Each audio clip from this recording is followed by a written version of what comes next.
Hi boys and girls. So when we are finished with our castles that we just saw in a previous video, we are going to get ready to make a dragon, fire-breathing dragon that is going to live in our castle.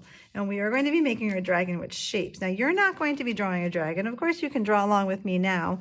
We're going to be making our dragon in class out of green pieces of construction paper.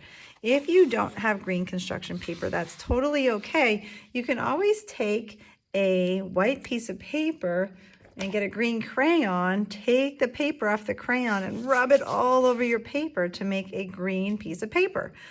So there's lots of ways to make your paper green if you don't have construction paper. You can certainly paint your paper green. You can, like I said, color your paper green with a crayon, or even if you have a marker at home.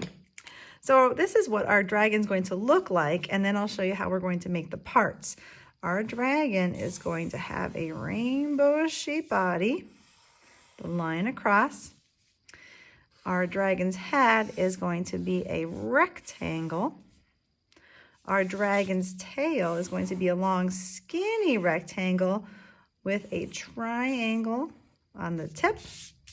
Our dragon is going to have triangle spikes. One more at his nose. Rectangle legs. A circle eye. There you are. I always feel like when I put an eye on something, it wakes it up. And we're going to have some triangle teeth here. And last but not least, this shape doesn't have a name, but we are going to do some fire coming out of our dragon. Our dragon is also going to have some circle texture. We're going to be making dragon skin texture on our paper. I am going to show you how in class we're making our dragon skin texture. Now you certainly don't have to do this at home, but I have a feeling that some of you might want to do this at home. Here's how we're doing this in school. You are going to, students in school are going to get a green piece of paper. Actually, I'm going to use this green piece of paper. And we're going to use some packing material. You might even have this at home. This is just bubble wrap. It is bumpy on one side and smooth on the other.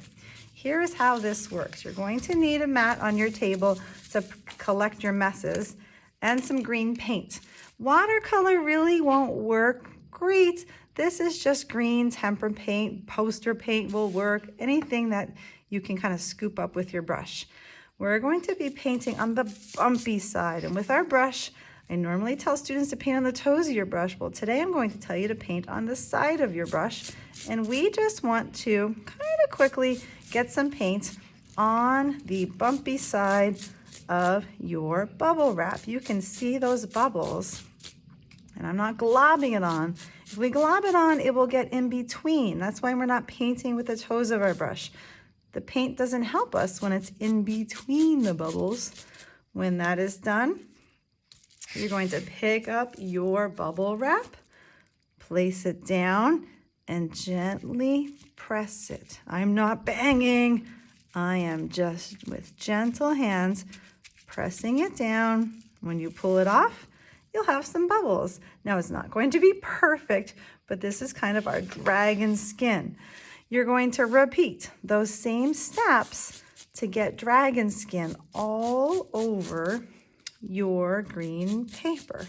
So I'm going to repaint that same bubble wrap. I didn't wipe it off. I'm just making sure that it gets all over. And I'm going to put my next one down. It's okay if they overlap. Press it down. If you poke with your fingers, you might get paint that's stuck between the bubbles onto your paper. Ooh, that one turned out really nice. And I'm going to just do two more.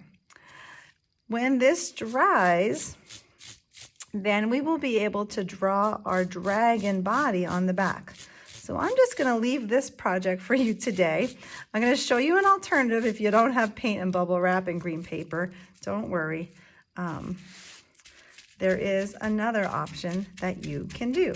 So I'm just going to place this on here, pop it off, and one more real quick. So Mrs. Miller globbed it on a little bit too much there. So that's an example of what not to do.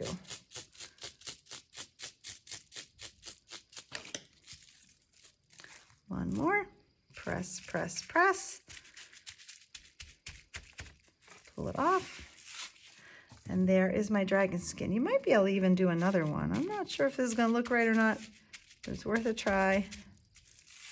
Ah, cool, yeah. This needs to dry before I flip it over and draw on the back. If you don't have bubble wrap or green construction paper at home, you can always take a piece of green or white paper, not green paper, white paper. You can take a crayon and you can take the wrapping off. All right, now I have my green crayon with the wrapping off. You can break it in half, which is what I'm going to do. If you have a texture at home, if you have something that has a bumpy texture on it, you can certainly put that under your paper. Now my paper is kind of thick. I didn't grab my thin paper. I don't think that will work for this one, but if you have something with a texture, you'll have to look around your house. Otherwise, just this paper is kind of a bit of a texture because of the way I painted it, and you can see that that's coming out. I'm just gonna fill my paper with this green crayon. You can see how you can get a paper green really quickly. Now I do want to put my circles on here. So I'm going to get a different green. This one you don't need to take the wrapping off, just a different green color. This one's a little darker, and all I'm going to do is I'm going to make some green circles all over my paper. And when that is done, that is what you will use to make your dragon body. So both options are fine. Using construction paper and bubble wrap with paint, or just using crayons and making your own kind of dotted dragon skin. Next week, next time we have art, I'm going to show you how to take these papers. We will be drawing the body shape out of one paper. We will draw the head shape, and then we will cut out all of our other shapes and put it together to make a dragon.